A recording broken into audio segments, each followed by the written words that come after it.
Oke, ini sudah 2 minggu kita akan cek kondisi pupuk organik daun kita. Nah, ini dia.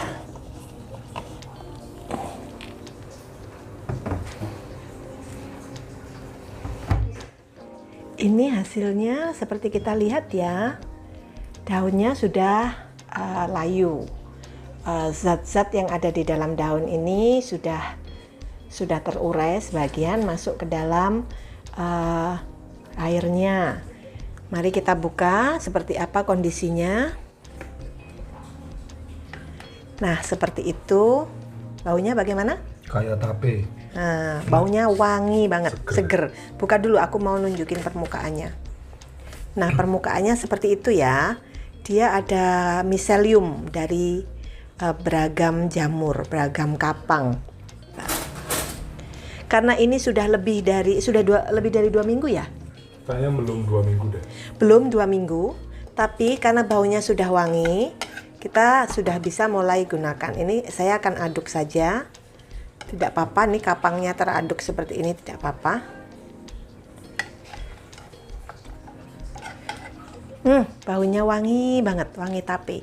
Nah, ini sudah siap digunakan untuk menjadi pupuk organik cair bagi tanaman Anda, terutama karena dia berbahan daun-daunan. Dia sangat cocok untuk tanaman di masa vegetatif, masa ketika tanaman itu baru mulai mengembangkan, fokus ke mengembangkan daun, batang, dan akarnya. Karena kemarin juga kita ada ranting-rantingnya keikut ya, ranting-rantingnya keikut, akar-akar kecil-kecil juga keikut. Nah, ini bagus banget ini ya. Di awal masa pertumbuhan tanaman, silahkan disiram tanamannya dengan pupuk organik cair daun ini. Dosisnya sama seperti rata-rata dosis pupuk organik.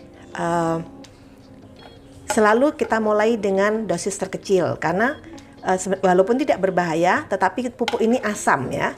Jadi kita main aman aja, terutama kalau tanamannya masih kecil. Mungkin sekitar 1:10. Itu untuk siram ya, untuk siram tanahnya. Bukan untuk spray daun ya, kita tidak usah spray daunnya. Siram aja tanahnya karena ini kandungan mikrobanya banyak, dia akan menyuburkan tanah dan daun yang nutrisi di dalam daun yang terurai oleh mikroorganisme ini juga akan diserap oleh tanaman melalui akarnya.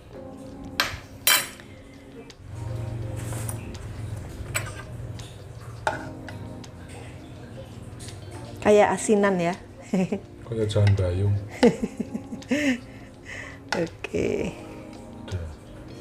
Oke, ditutup lagi. Pupuk ini bisa disimpan dalam waktu lama. Nah, kalau Anda mau, ini tips lagi untuk Anda agar pupuk daun Anda bertambah nutrisinya adalah dengan ditambahkan tepung cangkang telur, supaya sejak awal itu tanaman selain tercukupi nutrisi dasarnya yang berasal dari daun tadi, dedaunan tadi, juga tercukupi kalsiumnya.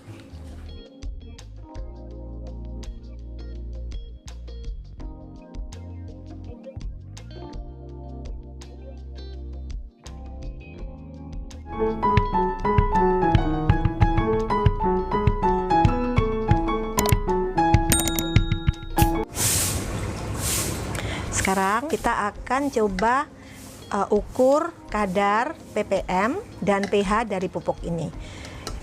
Pupuk organik cair itu biasanya bersifat asam, jadi ketika kita mengaplikasikannya harus dicairkan.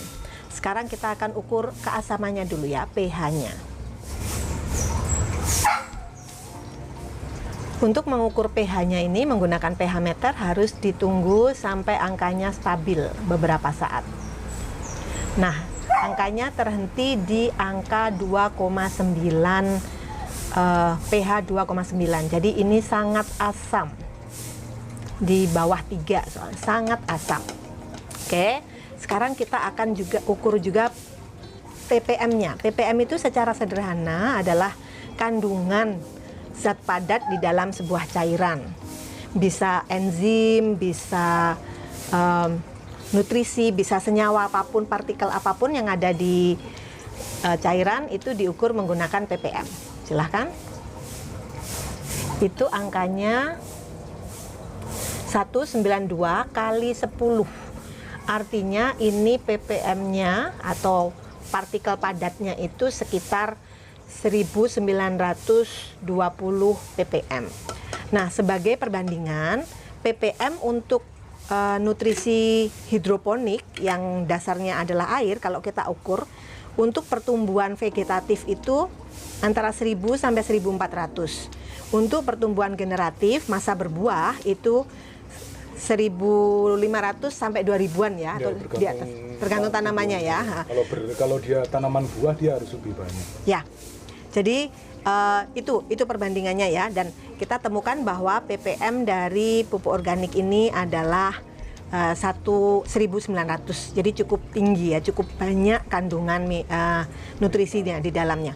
Sekarang kita akan tambahkan kandungan nutrisi pupuk ini dengan menambahkan kalsium. Kemarin kita hanya olah daun-daunan kan, jadi ini bagus untuk masa vegetatif. Tapi pada saat yang sama, pada masa vegetatif itu tanaman juga membutuhkan kalsium, sehingga pertumbuhan kedepannya tidak terganggu macam-macam gangguan. Tidak busuk buah ketika musim hujan, tidak rontok karena kekurangan kalsium pada saat berbunga dan sebagainya. Jadi kita akan perkaya pupuk organik ini dengan kalsium. Caranya sangat mudah, dengan memasukkan cangkang telur yang halus. Ini bubuk cangkang telur yang kita sudah buat di video yang lain ya.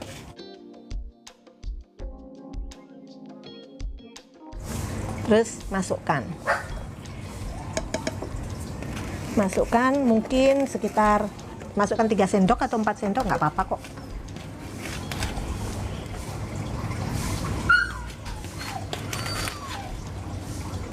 Kasar juga nggak apa-apa. Nah, ini yang menarik ya teman-teman.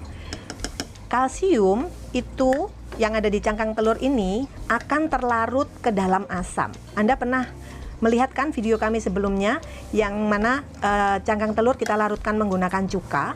Nah, pupuk organik kita ini juga sangat asam. Dia memiliki keasaman yang tinggi, maka sifatnya sama seperti atau mirip dengan cuka.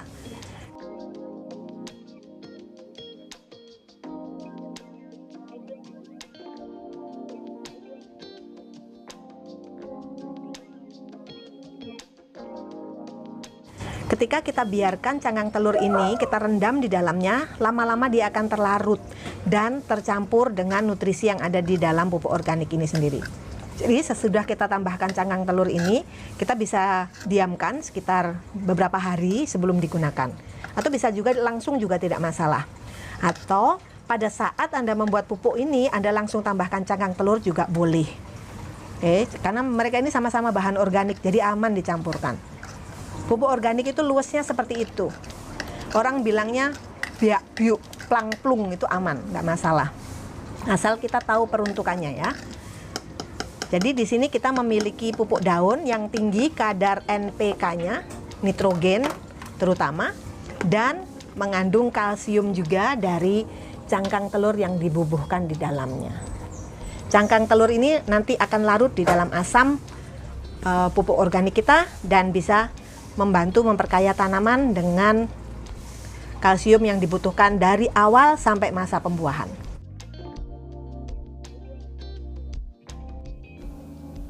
Ambil air apa saja, bisa air cucian beras, air hujan, air sumur, air kolam, air tetesan AC atau air apa saja yang akan dipakai untuk menyiram tanaman sebanyak 1 liter.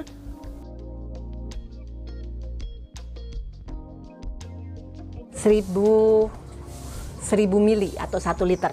Oke. Nanti untuk takaran 1 liter air kita tambahkan pupuk sebanyak 100 mili. Karena kita menggunakan perbandingan 1:10.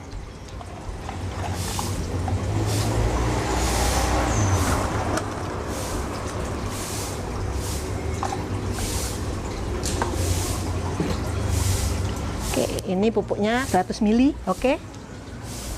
Tambahkan ke dalam air 1 liter.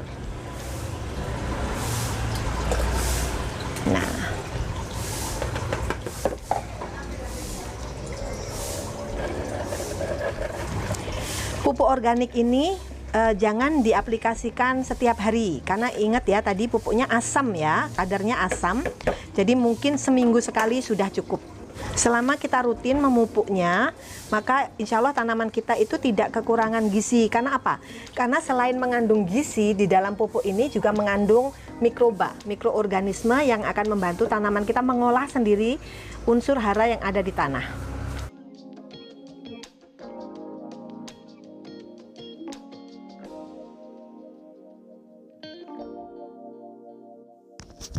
Nah, ini saya iseng, saya tambahkan sedikit lagi tepung cangkang telur ke dalam POC kita, lalu saya aduk.